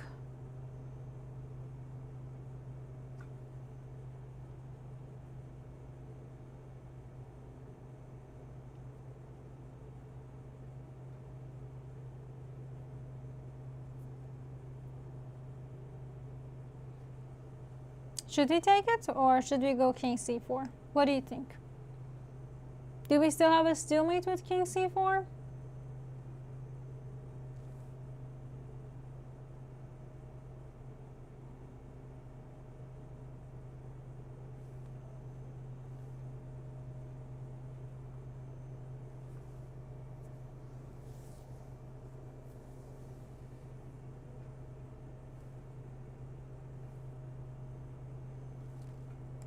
Yep, good job. And if you keep checking, I can easily just go back. If you take that, all I have to do is get rid of my queen. You take that, all I have to do is get rid of my queen. And okay. What about the move after rook d6, queen d6? We can get rid of this. What about the move queen c1? How can we, what do you think about this?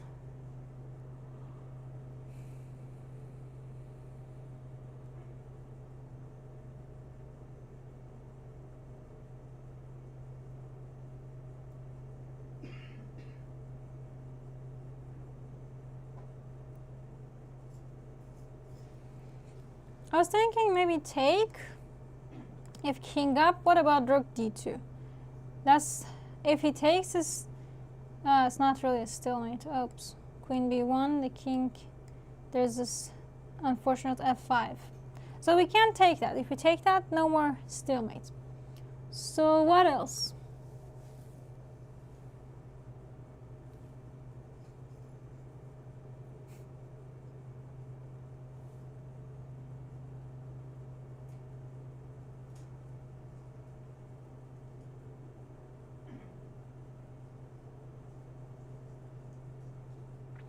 Well, to be fair, yes, you do have to play rook d1. Good job. Bishop d1. Now you actually have to take king takes b4, and this is a better position for black, but you still have some fighting chances. The problem is this check, and if you can get to these pawns in time, you still have a nice draw, but that's a little sketchy. Taking over here, going there. This is still a little sketchy, but it gives you a better fighting chance compared to your initial position when you were getting super mated. All right, ready for next one?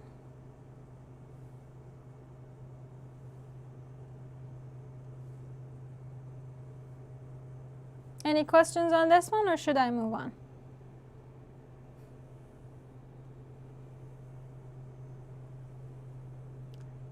Brent, yeah, it doesn't work. Okay, I am ready to flip.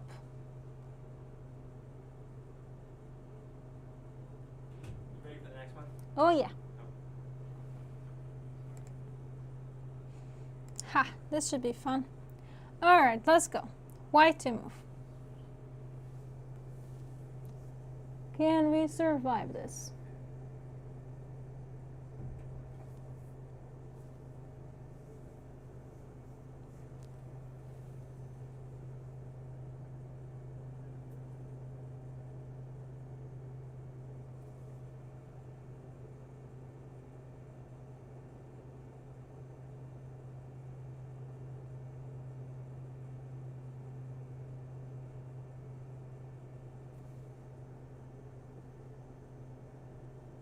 How do we feel about this one?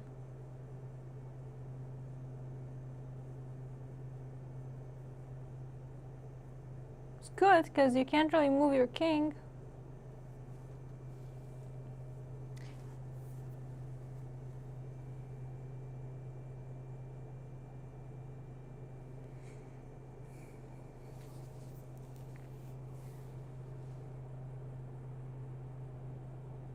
So the idea of knight e2 is interesting. The other idea that we could consider is, no,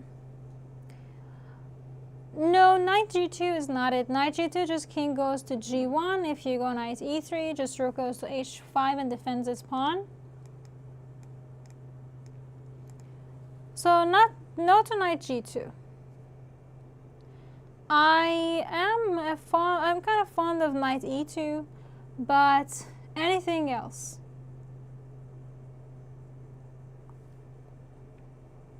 All right, I kind of like the idea of knight h5, because if you take it, I have f4, and that's a stalemate. Yes, that is correct. The problem with knight h5 is, what if you don't take and you play king g1? Now if I play f3, again, if you take it, I still have f4, but if you play king f2, now if I do f4, it's a little king e3, now you take over here. Now it's still doable. This is still kind of holdable for, sorry, not anymore. It is kind of holdable for white, but it's not as pleasant. However, this is again doable. What about f4? Do you see any issues with f4?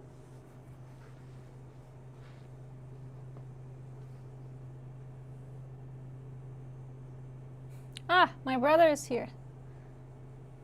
Chatori Borna.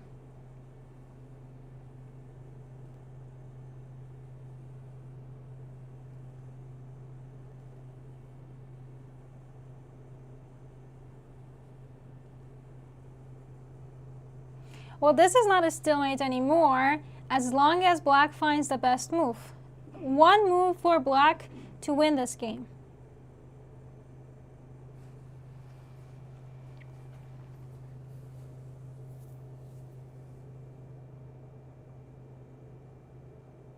Yes, nice. Rook to g6.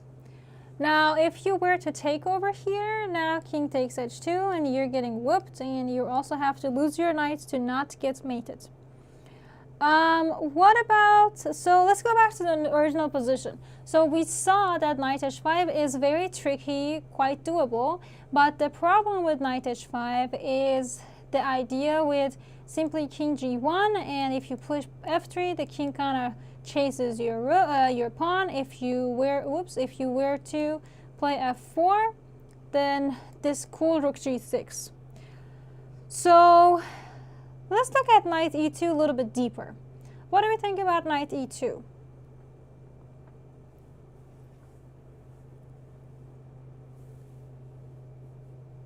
Let me ask you, what if rook goes to h8?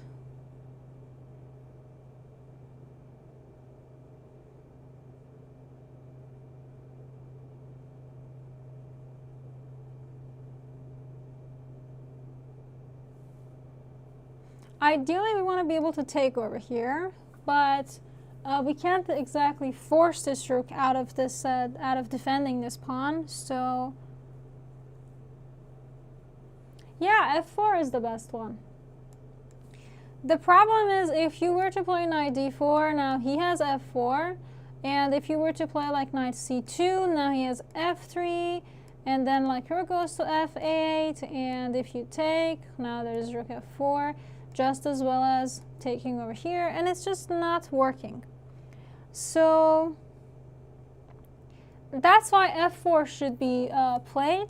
And after f4, now if you play something like, let's say, rook e8, now I can go knight d4, and I'm eating your pawns, and now white can hold the draw. So the best move is to go knight e2.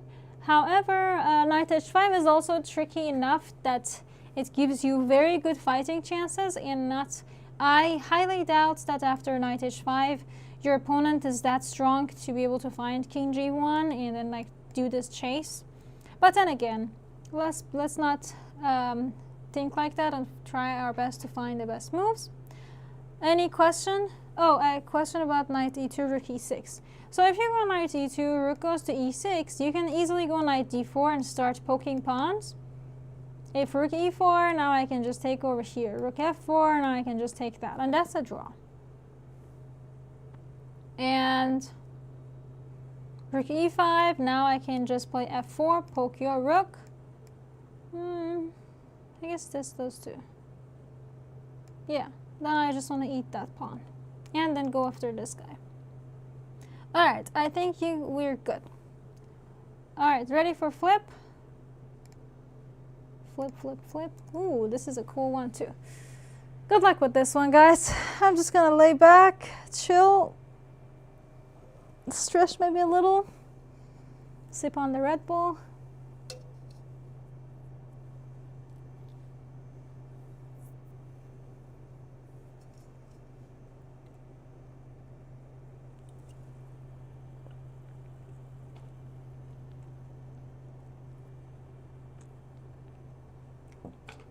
So I'll give you a small hint. It is white to move. That's not a very small hint, but the small hint is that you have only one move to hold the position, and you do have a very good chance of finding it. Just make sure you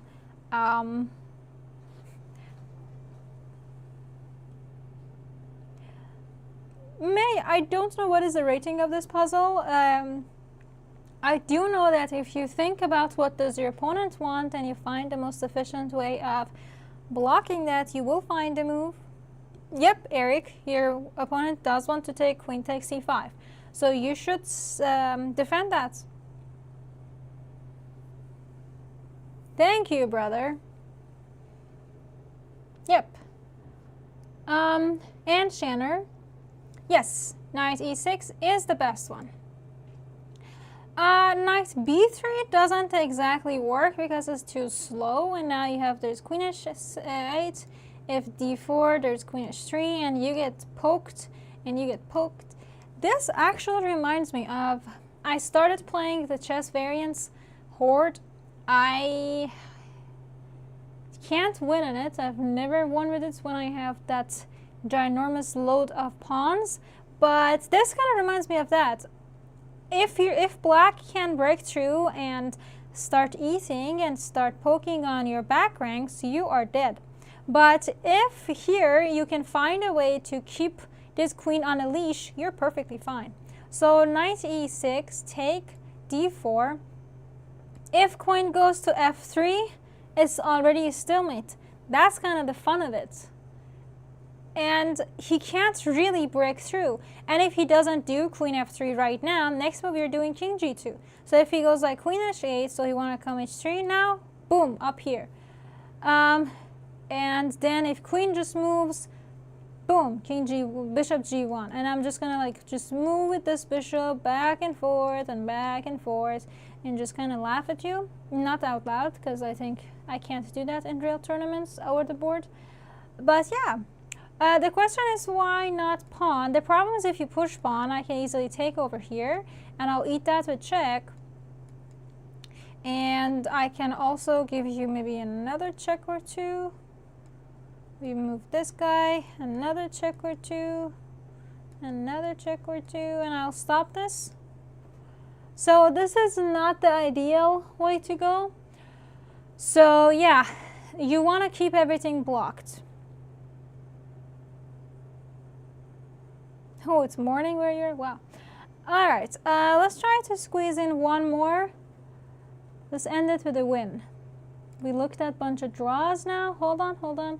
This is kind of an easy theoretical endgame. You guys should be able to do this. I trust in you. This is a win for white. Just tell me how. Try to use your endgame knowledge.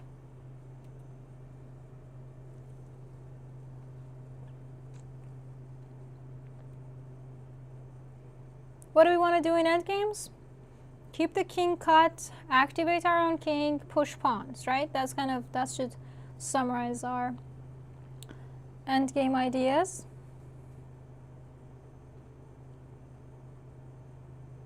King opposition is a very important one to know. To be fair, there is not only one way to win this, because the rook a5 actually does work, yeah. Rook g5 works, pretty much anything on the 5th rank works, but except the ones that you give it for free. Because the cool thing is that the king can't really come up, but the problem is that you can't bring your own king up, because then there's king c4, check, king moves, and it's still kind of blocking your king. So that's why rook c6 is actually more desired. Let's say rook c6, king goes to d5. Now where should you go with your rook?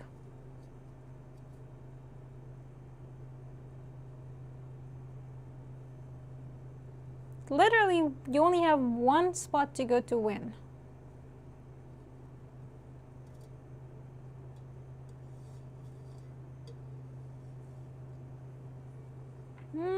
Still haven't seen anyone say it. Oh, maybe one.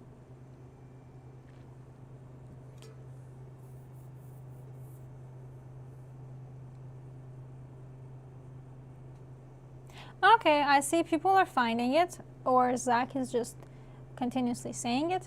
And yes, rook a6 is the best one, because now you have enough room for your king to march up. If king goes to d4, king a4.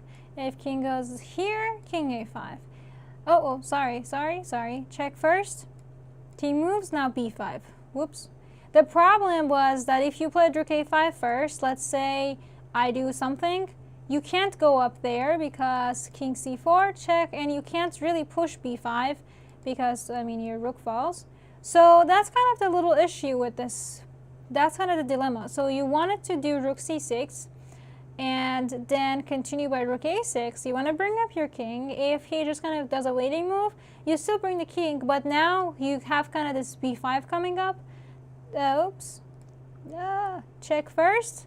And then b5. And then this is kind of easier because you just move up with your king. And if you get checked, you can simply go king b4. And then rook a6 coming up at some point. If rook goes to a1, you can easily just go c8, and you just want to push this pawn. King d6, b6. This is winning. Any questions before we end our 2-hour session for today? Everybody doing good?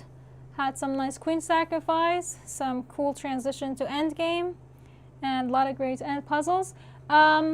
I will be sharing this link with you on Lichess, so feel free to enjoy that. This link will be on the videos right below the video.